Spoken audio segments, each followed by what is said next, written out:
All right. John Wayne S. the Third, producer, director, filmmaker, and TV storyteller. Thank you for being here. Thank you for having me. I'm always humble when people allow me on their platform to talk, to give my little small insight into reality and my view on the universe. Yeah, there'll be tens of people that'll watch this, but it'll be up there forever, hopefully. And then, who knows? People 50 years from now will be looking back when you're getting all the awards, going, let's have a little look and see what things were like some years ago. All right. It's also an insight into who you are as a person. So people will look back then and they'll have very little insight about who you are, how you think, and how you process information. A time capsule. hmm Nice. So, did writing lead to the other things, to the production, direction, filmmaking, or was there some other order? Well, my story was a little bit different. I wasn't trying to be a filmmaker. I wanted to be a doctor with focus on geriatrics. And so that was, as a child, that was always my dream to be something in medicine. The summer that I needed to try to figure out what medical school when I was doing pre-med, where I was going to go to and things of that sort, this production manager called me and said that I had left a message on the answering machine about working on an indie movie. And I said, no, I didn't. So yes, you did. We went back for about a few minutes. And at the time, I was a manager at this parking garage, this self parking garage. And I'm originally from Chicago. And I had just lost my job there at the parking garage. So I really wasn't doing anything. I was getting unemployment.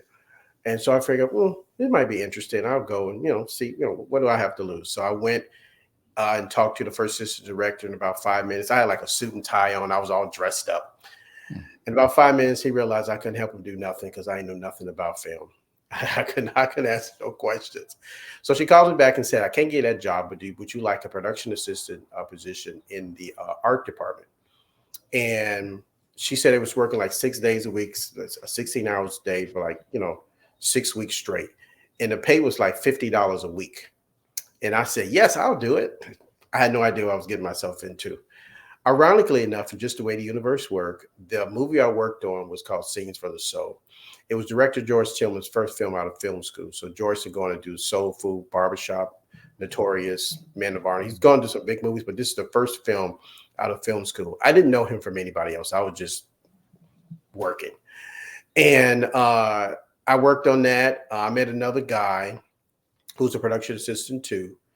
And he didn't go to film school anyway. He went to like this community workshop for directing.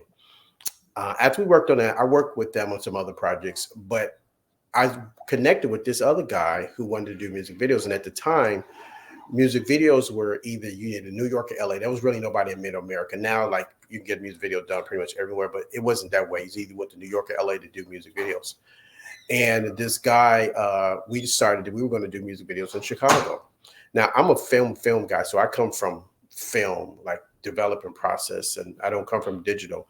And so people were doing music videos for songs that weren't even on the radio. They spent like $20,000, $30,000. This is like the time when music videos just really kind of blossoming, the Hype Williams and MTV and things of that sort. So everybody wanted a video.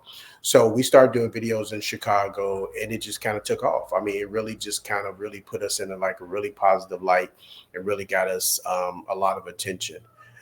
During that time, we did a video for this one particular producer, and he was starting he had a management company. He had this artist that was on sign RCA at the time. And he wanted me to come on and be a publicist. And I was like, tell him I don't know anything about being a publicist. He said, I think you could do this. I ended up staying eventually for about a couple of years. And I was eventually became the director of international A&R. So I ran this office and agents in the UK and in Japan with licensing, distribution, and things of that sort. And so a lot of things that's happening in my career was really just being in the right place at the right time. Once his deal was over with and I stopped working with him, I went back into production. I went back to initially doing music videos only because music videos are not necessarily how great a music video director you are. It's really about, I realized this a long time ago that streaming platforms, networks, record labels, although they traffic in creativity, they're corporate entities. and they're about the bottom line. They need to know if I give somebody some money with it, well, I have something to show to my boss, so I won't lose my job. So I knew everybody who worked at the labels who commissioned music videos. So it wasn't like this hard thing. So it's kind of like, okay, John, I trust you to do this, and so I just went back to doing music videos, So me getting into actually writing for television and film, it was kind of a natural progression. I like music videos, but music videos will only take you so far. You don't own the song. It's not your video. Once I get the last check, that's it. There's no more. So I had to try to think of strategies to sustain me instead of just keep doing a whole bunch of music videos. So I started getting into doing commercials. When I went to try to do commercials, the agencies told me that music video directors can't do commercials because you work in such a small finite, you don't understand the complexity of 3 minutes, which is insane. But that's what they would say. So I had to think, like, what can I do? So I start to look for regional companies they didn't have any commercials and they needed that television presence, but they hadn't done anything yet. So I went to this one particular company called MTI. MTI at the time, this is right around the time when the telephone became a utility. They kind of deregulated, it all became a utility. And so MTI was doing prepaid phone service. So back in the day, if you couldn't get your phone, you gave all your old money to my bill, you couldn't get a phone. It was but when they deregulated, all these companies start popping up. So they were like, if you come on the first of the month, pay whatever it is. By the third, if you have phone service, you need to come pay every month to get it. So people were like going to them in droves, but they didn't have any kind of presence. So I went to the guy, I showed him all my music videos. I'm thinking, just show your music videos, you'll be okay. So I showed them all. He looked at me and said, hey, if you want this, you're going to have to really sell. I was like, oh, goodness, I got to really sell to this guy. So I sold him. I convinced him to let me do a commercial. We did a commercial. It was very successful. And then he started to open up offices all over the Midwest. So he had like MTI, Wisconsin, Michigan, and, everything. So we started doing all these commercials. So after I'd done so many commercials and from other people too, I went back to the ad agencies and said, okay, now I've done commercials, so let me do some ad. They said, okay, fine. And they let me do some. When I wanted to do a movie, they told me, music videos and commercials, you need some dramatic piece. You can't do it because it's not, you don't have enough sustainability with that. Okay. All right. Another obstacle. So I go and I had to think. I had to think of who I was and what I brought to the table and how I can make this happen. So this is what I came up with. Media companies and record labels are always looking for a new audience to play the music to. How do you get that? If you go on iTunes and you like country music, you pretty much going to stay in the genre. You're not really going to go to jazz or anything like that because that's just not what you do.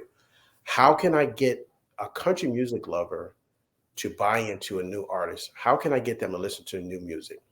So what I came up with is the idea is that we create a social thing and put music around it in the movie, and then do a movie around that. I am selling the movie, but I'm also selling the music to a new whole different audience who normally wouldn't pay attention to it. Sounds really great. I went to record labels and media companies. All of them thought it was a great idea, but they said they was afraid because they had never done anything like that before. So they was afraid. So I found somebody who said, I don't know how this works, but I believe that you can make it happen. So I had done a couple of other feature films. Like I come from the guy who used to be on the corner selling the VHS tapes at the stoplight, the DVDs. I was that guy selling the mom and pop. So when I wanted to do something bigger, that's when I went to the record labels and everything and say, hey, this is what I'm trying to do. So I found somebody who said, okay, I'm going to take the ride with you. I'm going to take this journey. And I convinced them, and that was like Red All Over is like my first wide release movie that you can kind of get everywhere, even to this day. And that's how I came up to get out of it. So once I did that, trying to convince people to do other stuff was, the road was not as hard. I hope that answered your question in a long one. Yeah, I mean, we'll talk about writing, but with a commercial and a video, that seems like those if you could do a good commercial, you could do a good video. If you could do a good video, you could do a good commercial. I mean, especially if you're talking about a 3-minute commercial. Wow. I mean, that's a video. You know what?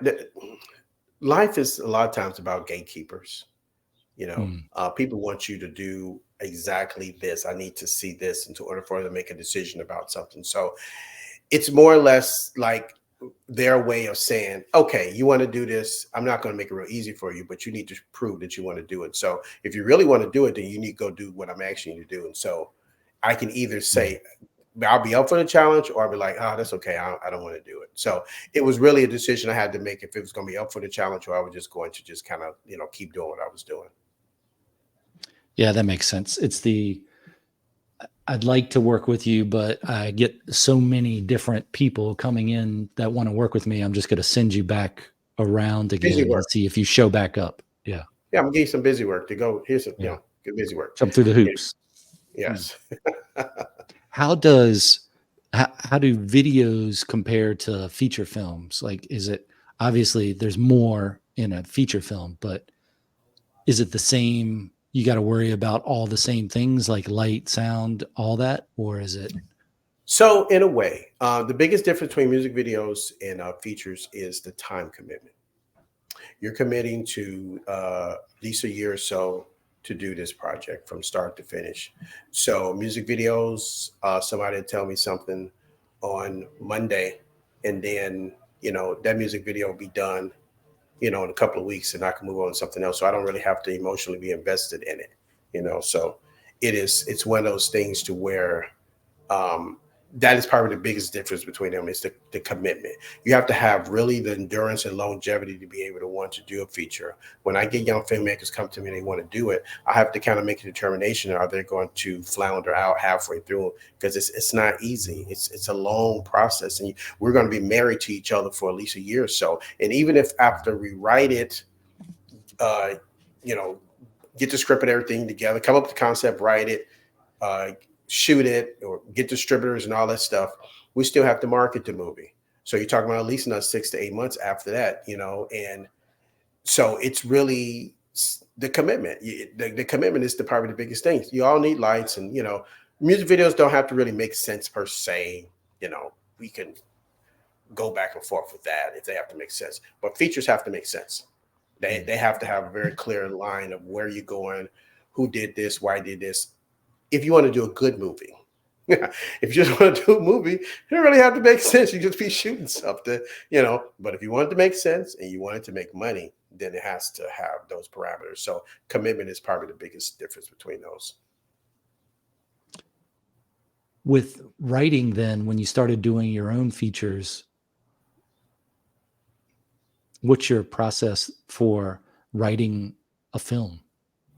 So I am a creator who's creative. So although I'm a very good producer, and I'm a good director, but I'm a very good producer and I'm a very good creative person. I can come up with people come to me with something and I can figure out something, a concept you can go with like right then and there. You just think about your cup that you got on your desk right there.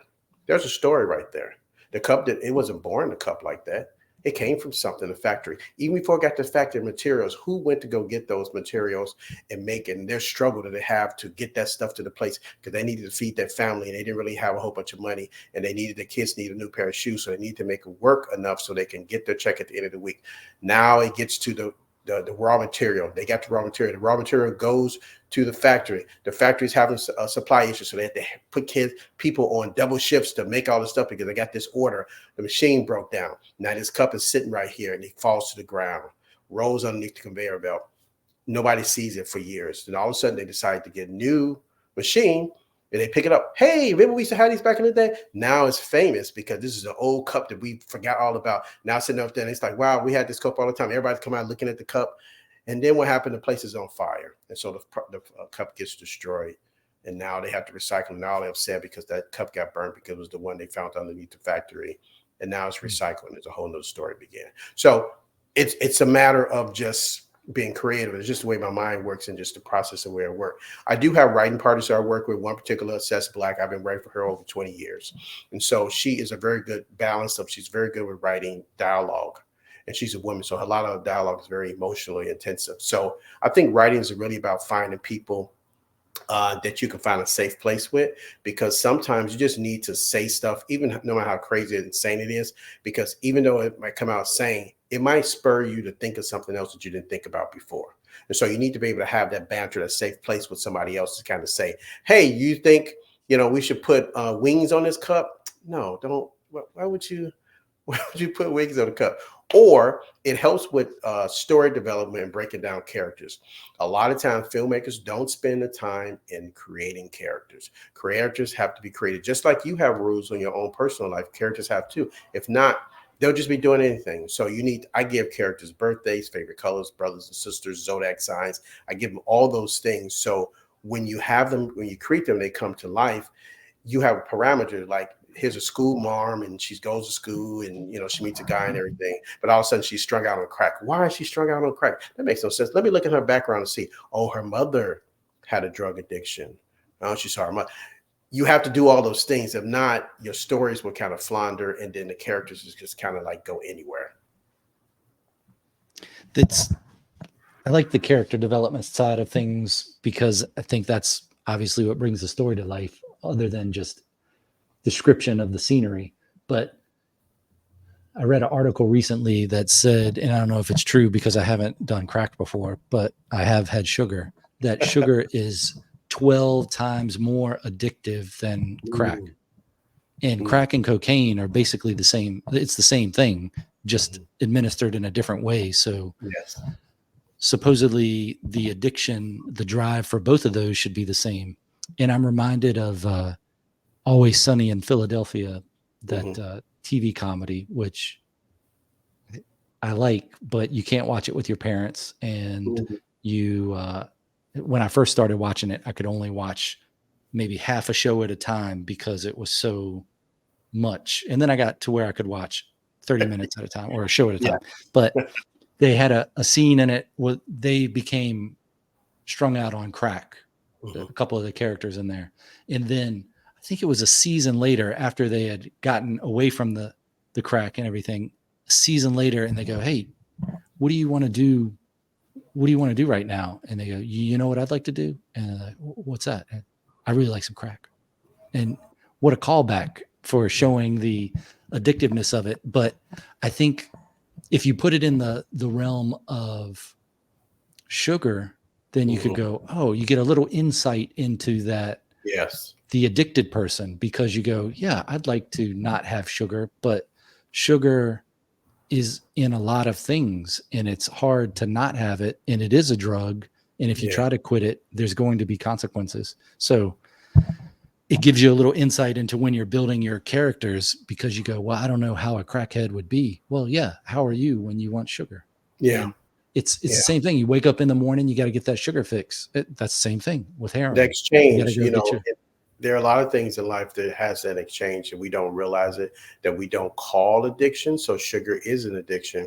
We don't call it that because, like you said, it's in everything we pretty much eat, and so we just kind of like, it's okay. It is what it is, but it truly is an addiction. I mean, there is natural sugars and fruit and things like so. So this inclusion of sugar in your regular food that somebody's processing and putting in there, that's there for a purpose. It is not just, if I eat an apple, if I bite an apple, that's natural, but somebody's purposely doing that to get you addicted. Yeah. Processed sugar. Maybe I should say the difference, processed sugar, but it's something your body turns things into anyway. So it's an interesting thing, but it gives you that insight into character. When you are developing characters, do you use a mix of people you've met and known, or are you trying to make it up out of, not having people Have So you I'm gonna taken tell both you of a those trick. approaches? I'm gonna tell you a trick too that we use all the time. So when we try to figure out characters and like what they wouldn't do, we use I use the zodiac signs a lot because zodiac signs are very clear about who the person is, what they would and would not do. So that we make a determination based off of the character and what's going to happen in the story. We say, okay, this person is going to be a Virgo, this person is going to be a Libra, this person is going to be Sagittarius, or whatever case may be. And we use that as a basis, and we try to make a determination, okay, based off of their character and those parameters, would they do this and would they not do this? Even though zodiac signs are very general, I don't necessarily think it's 100% because we all have some part of all our experiences, but it does give you kind of idea about who you're kind of dealing with. So it helps with writers to kind of get a base of what this person is going to be back. So if you determine this person is going to be always in action and moving around, then we look for signs that kind of like adventure and things of that sort. And so we make them that. So when we go to write them, we can kind of draw on what typically this sign would do to give us a basis of how we build them up. I like that. Yeah, when the second you said you assign him those things, I was like, oh, I know what you're doing there. But one thing that I use for characters, if it's not people or a mixture of people, is I use pets, because those are things that you've assigned a personality to already, and they've also shown you a personality. So it just depends on how long you've known them, pets or animals or however you want to call it. So then you really understand a character, because you're like, oh, this is my guy, man. This is, I've known this guy for years, and this is going to be my character. So you have that emotion in there already as the writer. And as I think it was Thoreau that's credited with it, if there's no emotion in the writer, there's no emotion in the reader. So it's just being able to have something to build that connection with instantly, and to understand the depth that maybe nobody will ever see. It's not going to come across in the writing. It might not come across in theater. You are but absolutely right. You know what it is. Yeah, the backstory, the power of the backstory. Yeah, because a lot of the stuff that when you're doing background, doing the character breakdown, and some of those things will never come up in any conversation. They never come up. But you have to, if I understand where the person is going, then I can leave them better. If I don't really know where they're going, then they just kind of like do anything, like I said before. But also, too, I thought it was interesting about using pets, because you have to really kind of like have a connection with the pet, because they're nonverbal. And so you have to like kind of figure out what their personalities are. And so it's a more of an emotional connection if you use pets, because they're not talking, they're not telling you. I can tell you how I feel, and you can like, okay, that's what he's doing. But they're just being, and they just like, they try to communicate in ways, but they're not verbally saying anything. So their attitude about stuff, or not wanting to come out when it's time to use the bathroom, or, knocking over something. Like cats, they'll knock over stuff. Like, why would you do that? Why? Well, I'm sitting right here, and you just knocked it over. Why did you do that? Just spite. Yeah. It's personality, and so if you can figure out the nonverbal understanding emotionally, it will help to make better characters. How often do you use that knowledge of the character that is probably not written down anywhere, or that the actor might not know, when you're directing and they're giving you something and you're like, well, that's not exactly what I'm looking for as the director. And then you have to explain this person's motivation or this character's motivation. Is that often true for a director? Yeah, so most of the time I get people, in the process of giving them motivation about the character, I give them character breakdown so they can kind of have an idea what it is. But the reality is that because I've created this character, sometimes what's on paper does not necessarily translate into reality. Some people, as much as I might want somebody to do something or believe they can do it, they can't necessarily do that. And so you have to make some adjustments in it, because they just can't. Sometimes, in order for you to have emotional responses, you have to have something to draw from. And sometimes people have different things to draw from to get up to a certain place. And so depending on how strong what it is that I'm asking them to do, mad, sad, glad, cry, whatever case may be, they have to have a place that's strong enough for them to do that. For me, when it comes to emotions and actors, I'm more of a nonverbal person. I think you could say more would be a nonverbal than actually saying everything. When you say everything, the creativity that's in a person's mind is more powerful than anything I could ever write. To the idea, I'm not really over sexualized thing. People, they more kiss and caress and touch, because if I just tell them everything, then that's all they want to go to. But if the audience sees glimmers of stuff and they use their own imagination, that can go way further than anything I could ever do. So it's almost like with crying in life. People, when they're upset, they try not to cry. They fight that. That's a more stronger emotion, fighting to cry versus crying. You cry, well, we know you're upset, but I'm trying to keep from crying, and I'm trying to keep, get myself together. That's natural. Everybody does that. And so I'm more on that emotion of, we see that you want to cry and you're trying to fight it, versus just going on to cry. You cried. Now we know you cried, and that's it. And I think that's a more emotional connection. The nonverbal things, the things that people don't necessarily realize that connects you to characters of their own personal story. They want to have a connection to it. Those things that we normally do, like, for example, people laughing at certain things when it should be, it's a really bad situation. They laugh at it, because I do it sometimes, because it's kind of like, they're like, why are you laughing? Because I got to laugh instead of crying, because this is so crazy that I have to. That's a natural thing. That's a natural thing, because they don't want to get upset, because the upset is going to take them somewhere else, and they don't want to be there. So you have to laugh, because if not, it's not going to turn out good. That's normal. And so I try to, when it comes to characters' emotion, I try to err on that side instead of just taking them all the way there. Yeah, it's the classic, you got to laugh to keep from crying. And it sounds so cliche, but when you actually look at the meaning of the words, then that's saying a lot about emotion. It's like, I don't want to cry, so I have to laugh. It's so bad that I'm trying not to explore those feelings right now in front of you. I'm trying to find some other way around it. So I'm going the opposite way. Yeah. I think the continuity of knowing your character helps too, because it will direct you when you're writing to say, this isn't what this character would do. This is not what it would do. And if you know some animal or some person that you've assigned to that deep character, or that you have developed this character so much that you know what they would do, it's not what you would do, it's what they would do. So it needs to stand apart from you and stand apart from every other character. If every other character is making the same decisions for the same reasons, then that's boring. It's just one character. And that's important that you say that. And I think sometimes writers get in the trap that they focus so much about what they would do. It's not you. This is not you. This is this whole separate person that you've created. You would probably do certain things, but they wouldn't do that. And so you have to keep that in mind when you're building it. You get them to do stuff, not to put so much of, you got to put some of who you are, because that's who you are, but not to rely so much about who you are in the character, and keep them true to themselves the way you've originally written.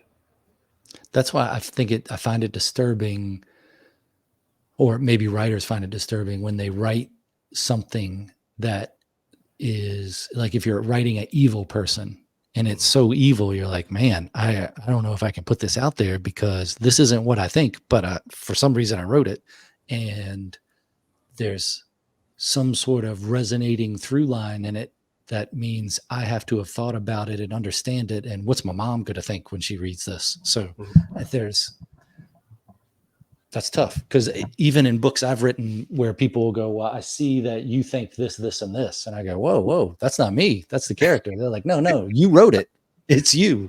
I go, that's not right. I get that, because writers, we're all guilty of that. And people, the way people look into it. So there are a lot of times I shy away from certain things, because it's almost kind of like, you'll put a post or a story up on Instagram, something like that, and depending on what people are in their life, they're like, oh, what you trying to say? I'm not talking about you. It has nothing to do with you. You've signed this emotion from this post to you. I have nothing. It has nothing to do with that. So I try to, there's certain things that,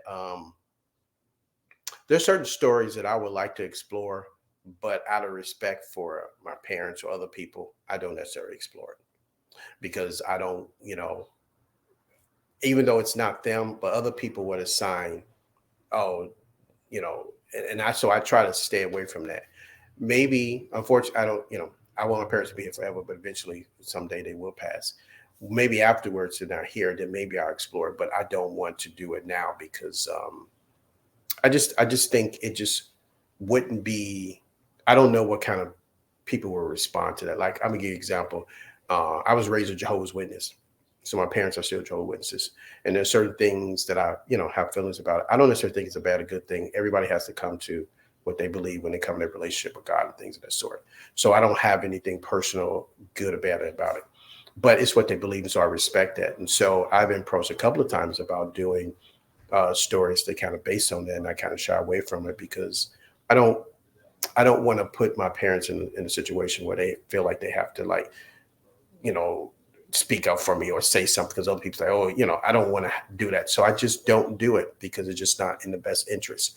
Now, sometimes I will have characters who may have certain beliefs, but I really try to, when it comes to that, because I don't want to have any backlash to them, Maybe in the future I'll do it, but right now, so I just don't do it for a personal standpoint, for a writer standpoint, So it's one of those things where you have to really kind of take with your personal situations and belief systems to make a determination of how you approach things, because it's not just you, it's how other people look at that and people around you and how they process. So I may have a character who's a parent who's super abusive. It's like people like, oh, did that happen to you? No, it's just a character. My parents were not abusive to me, but you have to take that in consideration because people take what's on TV as being real.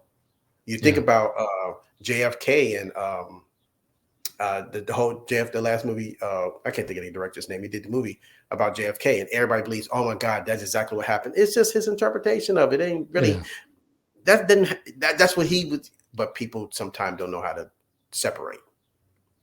Yeah, it's like if I was going to be a stand-up comedian, like I have in my phone a notes section that's comedy.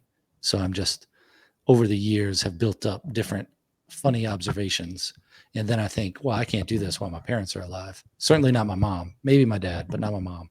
And so then I think, well, I'll just call my first special, My Mom Died, because that's when I'm going to be able to do the comedy. But I don't want my mom to die. So, I mean, let's not worry about the comedy like that. But yeah, there are limits that hold you back. And then you have to wonder, if I'm too worried to say that now, should I say it then? Or if I'm too worried to say that now, is that the thing I'm supposed to be saying? I don't know. Yeah. That's everybody's got to find their own way in the writing world, I guess. Yeah. With producing and directing, what do you find how would you explain the difference between those two jobs? So I use this analogy. So a writer has an idea. He has a dream. He gets it down on paper. He goes to the director and say, hey, I wrote this great story. Read it. Let me know what you think about it. Can you see it? And the director said, I see the vision. I can bring this to life. They take it to a producer and say, hey, look, me and this writer have come up with this thing, and can you help us bring it to light? He reads and say, this looks good, but you can't do this, and this. So the producer is like the person who brings the reality in. He has no emotional connection to it. He's thinking about the bottom line and a whole bunch of business things that have nothing to do with creativity. I try to be a balance between those two. Being a producer definitely helps me understand what I can do as a director. When you're a director, you're just thinking about the creative idea, what you want to do. There's no parameters. Writers don't. I try to get writers to write to budget. So you have to make a determination what budget that you're trying to do, so you kind of stay in that world. So you write to budget. You go to the director and say, this is about where I'm trying to be with the budget. And then you go to the producer and he gives you a reality what you're trying to do. And so they try to find, it's a balancing act. Sometimes the producer beats out the director. Sometimes the director beats out the producer. It depends on where we are. But as a producer, I know the parameters. So I try to stay within that reality of what I want to do. And sometimes people say, hey, why did you sacrifice that creativity? Because I already over here, as a producer, I knew that that's not going to work. Over here, the director is like, hey, I would love to do this. Let's blow this bridge up, because that would be just so phenomenal. And the producer is like, that would be nice, but you only have $5 to blow up this bridge. So unless you're going to do a miniature or, stock footage, you're not blowing this bridge up. You're like, I want to really do that. He's fighting me, but he's giving me a reality, because at the end of the day, anything that the writer does on a hard drive and the director comes up with, if nobody sees it in the bigger world, it's useless. So what can we do to all three of them work together so everybody can see the vision? Because honestly, I'm a filmmaker when it comes to that. I tell people all the time, nobody knows but me and you. If we have to change something, nobody knows. The audience is not going to say, why didn't they do that? They have no idea. They only know what you present to them. And so try to print the best possible stories you can tell, and they'll be happy with it. They won't complain about the stuff that you did do because they don't know about it. Do you find that trying to mix writing, directing, and producing all together and having those minds all mixed, that it restricts your creativity more? Like, would you still write it to the biggest budget or to the biggest idea and then let the director knock that down and the producer knock it down more? Or are you self-censoring in a way your own creativity because you're like, well, I'd like to have this spaceship look like this, but I got a budget for this? Mhm. So it's a balancing act, honestly, because I understand the business part of it. And so if somebody comes to me with a project and I say I'm going to do it, I already kind of know where it's going to go and what I'm going to do with it and where, I already have that idea. I already know what kind of budgets they're going to have. I know who I have to go out and get. And, I already kind of know that. And so in my director creative process, I'm walking in that line. So I'm not going over what the writer may have said. I'm walking in the line already what the producers already told me over here. Myself, he's already told me stay in this reality. Sometimes I dream over here, but the reality is I already know what it is over here. It's hard sometimes being the creative and the bill collector at the same time. Yeah. It's a hard thing. Conflict. Because somebody comes to me, a writer comes to me or, write it. And then I'm like, I have these really great ideas. And I'm talking with these people over here about it. I can't really be super creative per se because we're talking about numbers and business.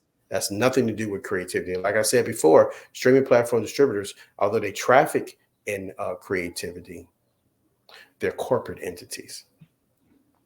And so they're not concerned with per se. That's why they keep doing remakes and stuff like that, and spinoffs, because they're going off the properties that work. Their intellectual properties, they already work. They don't have to wonder if anybody knows the character. When you start with something new, you have to create the audience of people who you don't know if they're going to like it or not. We did this one movie a couple of years ago called Ebony Hustle. The distributor came to us and said that they wanted this movie about this woman who was a cougar who likes young girls. Okay. And they wanted kind of like this Foxy Brown thing. So I had to try to find something that was kind of in the middle that I could do and something that kind of makes sense. So we came up with an ex-stripper turns private investigator.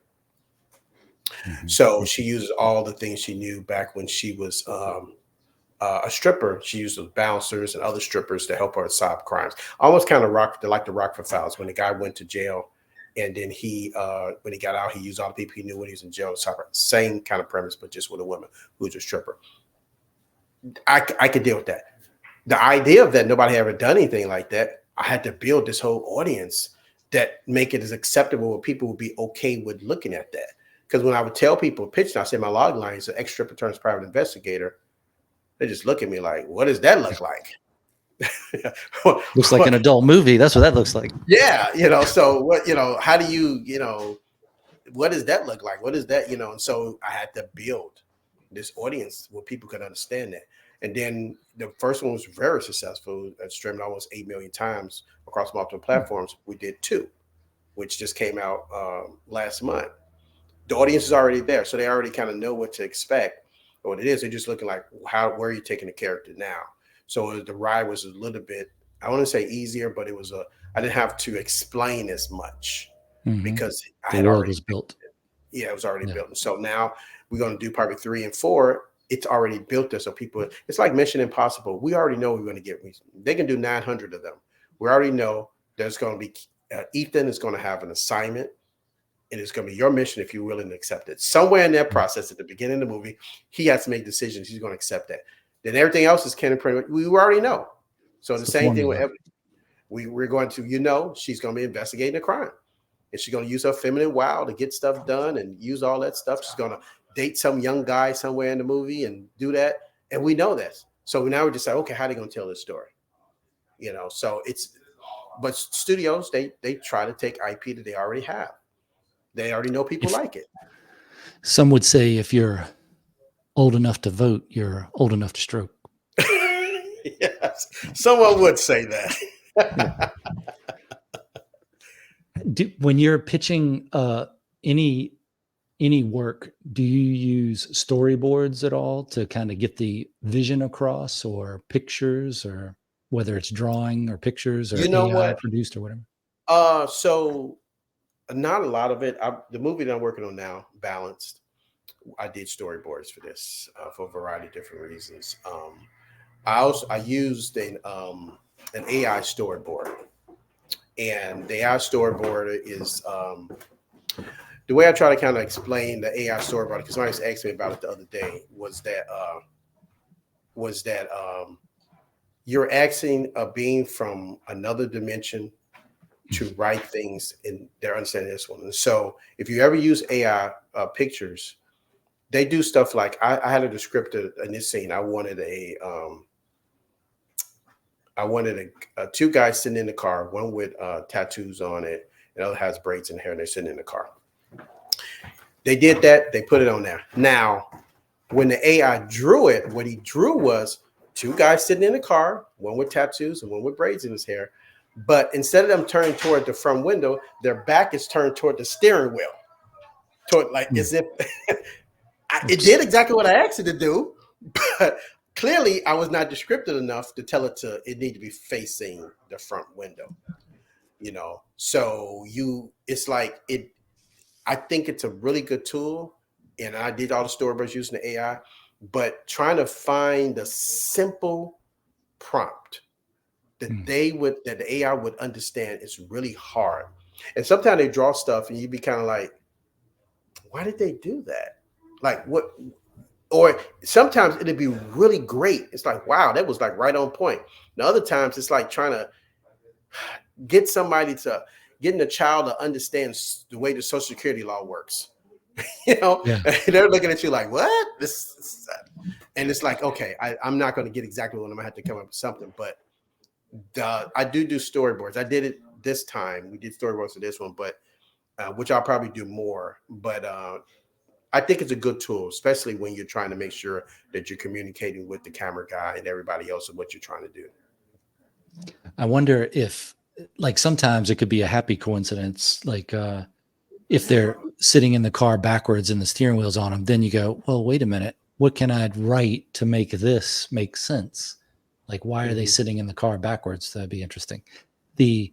And then the other is if you already have a work out there that that AI was trained on, and I say this having never used an AI tool like that before, but I wonder if you could say in the, like, similar to the movie whatever that you've made, or you put the character's name in, put this character and this character sitting in a 1954 whatever, and they're driving down the road. Like, I wonder if you can use your work you've already done to produce the further work. I mean, I guess that's what AI is doing anyway. It's just using work from everywhere. Yeah, so this is what I would say about that. So when I first started using AI stuff, like just for like image corrections and social media posts like that, a lot of times initially the responses, what they were trying to say was just like not good. It was just really bad. As it got to learn what I was saying and what I was doing, and it got to understand how I write and stuff like that, the responses got better. It wasn't 100%, but they were way better. Sometimes better than what I would have had even said, or whatever case may be. So it just got better over time because it learned. It is literally learning. It's really literally just learning as we go.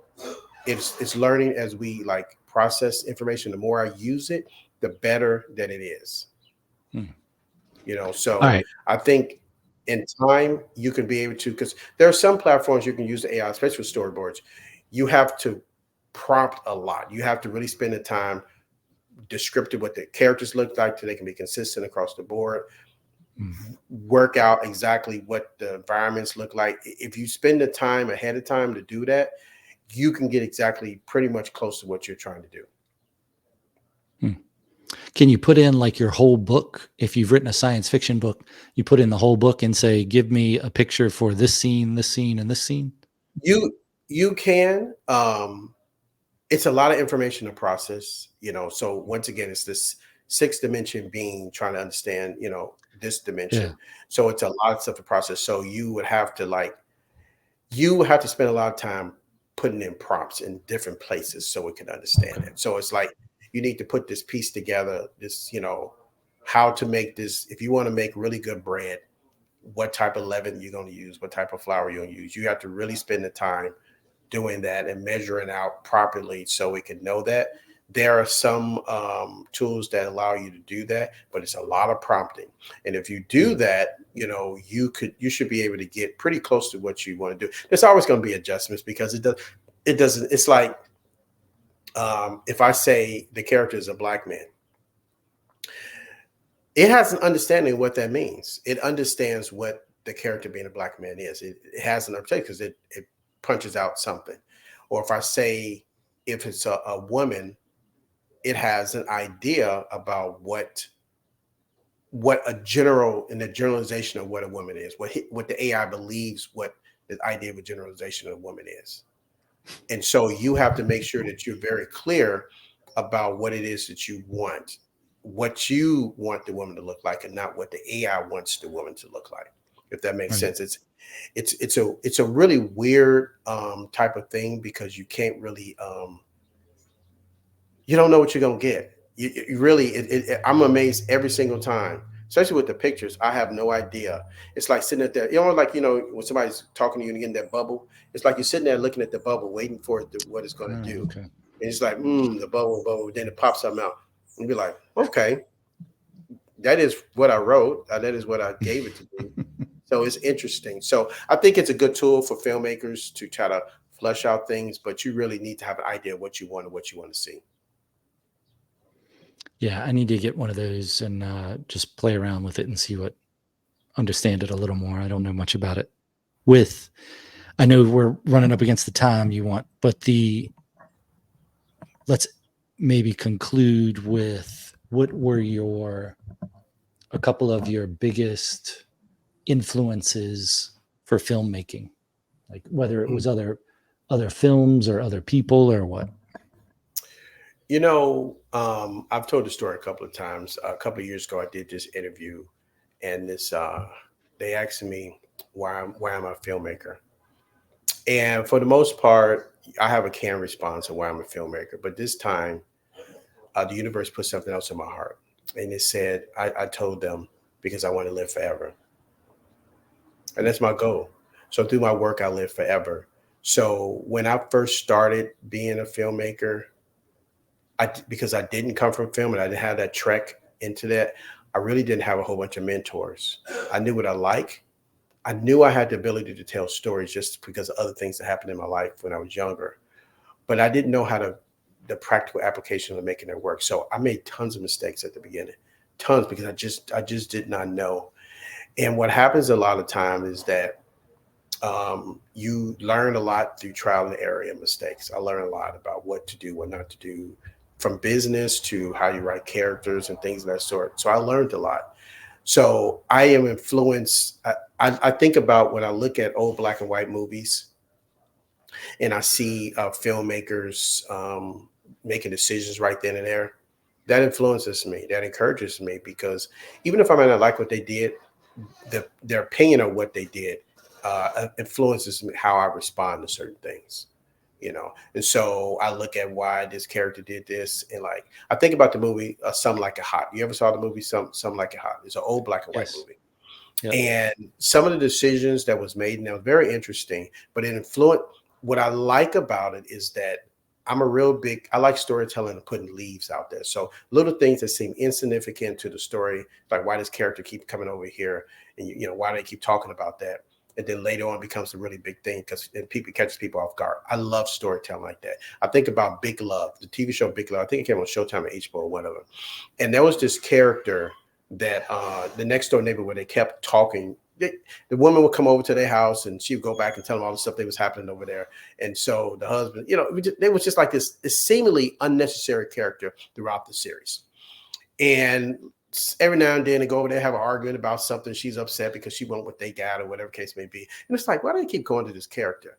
But when you look at the last episode of the series, he was the guy who shoots the guy in the end, because he got fed up with these stories and everything. You're so perfect or whatever. You got 3 wives. I can barely take care of one and everything. And spoiler alert. Yeah. Yeah, I guess it is. But my point to that is this: the storytelling. It was this insignificant leaf that seemed not to be. If it's on the screen, it's on the screen for a reason. Yeah. as a writer, that's one of the things I've learned is just from doing it in my own writing, where you do your first draft or however many drafts, and then you start to connect the points a little more. And you're like, well, I got to add this thing in here earlier, put this thing later. So it all comes in together. And then when you're reading something else or watching something else, you go, oh, well, that's there for a reason. We're not going to spend time on that. As important as writing is, and how people say when you write a book or a script or whatever, the writer knows every word is there for a reason. That might be a little bit hyperbole, but yeah, you've gone over the thing plenty of times, 20, 30 times until you've gotten sick of it to the point where you're like, it's done. I'm done with it. And so you start to see those little things behind the peek behind the curtain of going, well, I know this is going to come back later. There's a reason this is happening. And then when you see movies or read books that have those characters that don't turn out to be anything, then you get a little aggravated because you're like, well, I just spend my time and my mind grapes on that. I'm invested in this character for what reason? Why am I invested in this character? Why did you introduce me to this character? If you just want him to open up the door, we really didn't necessarily need that. And so it's an unwasted space on the screen. So you have to really make sure that you write characters that it don't necessarily, there's sometimes characters are there to witness things. They don't have to say anything, but they're there to witness things. So later on, they'll have something to say. And if we don't establish in the audience that they were there to witness it, then they don't have opinion. If you introduce them later, like, well, how do we even know what we're doing? But they're there. They might even be nonverbal responses. They'll laugh or whatever. And then later on, they betray somebody because they was there and they know exactly what happened. So everybody on the screen needs to be having a purpose. And if they don't have a purpose, they don't need to be on the screen.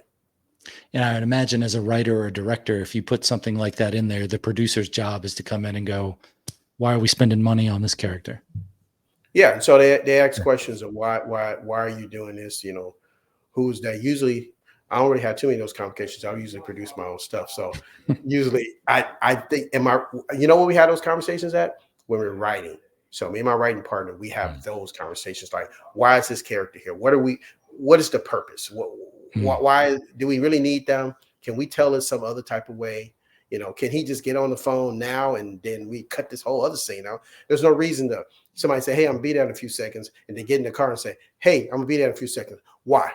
You already said, cut this out. Let's get to this place where we're trying to be.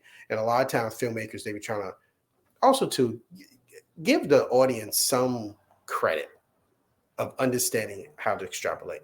They don't necessarily need to. You don't need to necessarily see.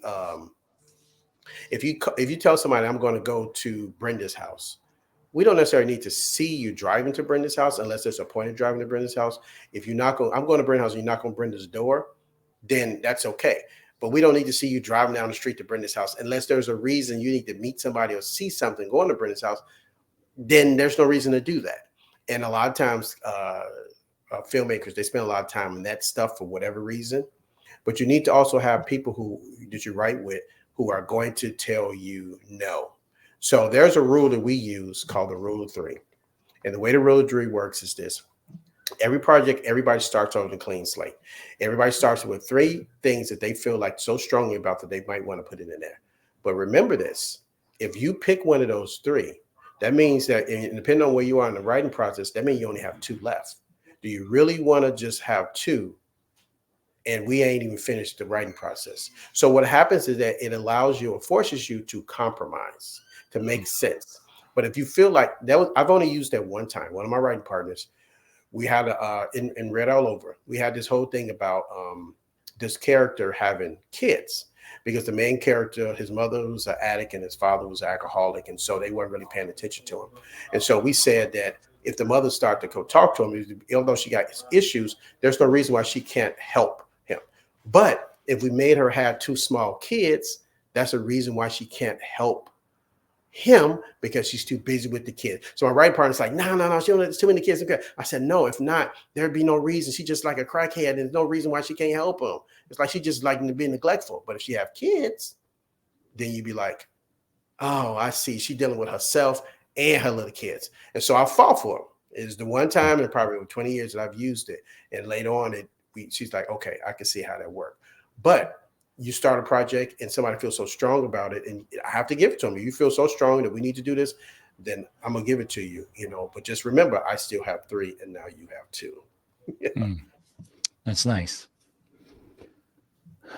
What's the best way for people to follow your work?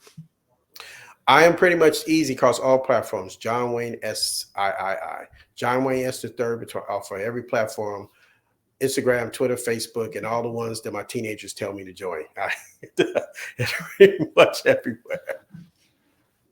And I have I think a website for you from London Town Pictures. That is correct. That LondonTownPictures.com. London is spelled LONDYN townpictures.com. You can also Google. I'm a very Googleable person. If you Google John Wayne S III or London Town Pictures, pretty much everything will come up about me.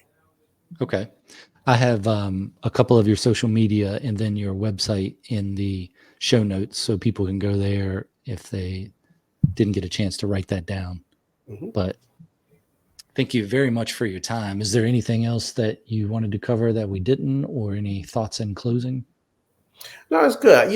The one thing I tell people all the time, one particular filmmaker is about, I have a saying that I say, to stay focused.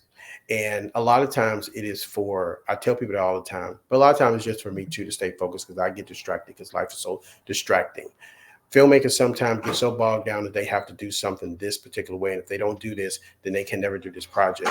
Sometimes you just got to go out and do it. Sometimes you got to make the mistakes, make the investment in yourself, and just do it. Stop waiting, because it's never going to be the right time. It's like people waiting to have kids. It's never the right time. You're either going to have kids or you're not, because it's never going to be the right time. You want to go on that vacation to another country. You want to go buy that or get that house or whatever you're trying to do. It's never going to be the right time.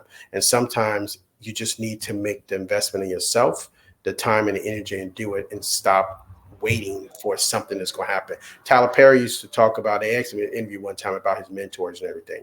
And he said that he didn't have any. And although he was trying to build his empire, he realized, because all filmmakers want this producer, somebody to come and save them, and all they got to do is just be creative. That day may never come. And if that day never comes, then that means you never try to work out to your dreams. So you have to understand sometimes that you are your savior, and you need to save yourself. And if you don't think of it that way, and you're still waiting for somebody to come, you'll be that guy that's sitting at the end of the bar telling us, back in the day I was going to do blah, blah, blah, blah, blah, blah, and you never get it done. So take the chance, good or bad. You can only learn from things, good or bad. There's nothing, the most you can deal with somebody saying no, we deal with no all the time for free. So just stay focused, take the investment in yourself, and just take the chance. I like it. Thank you very much for your time. I'll talk to you on the other side of this searing musical exit. Thank you, sir. All right.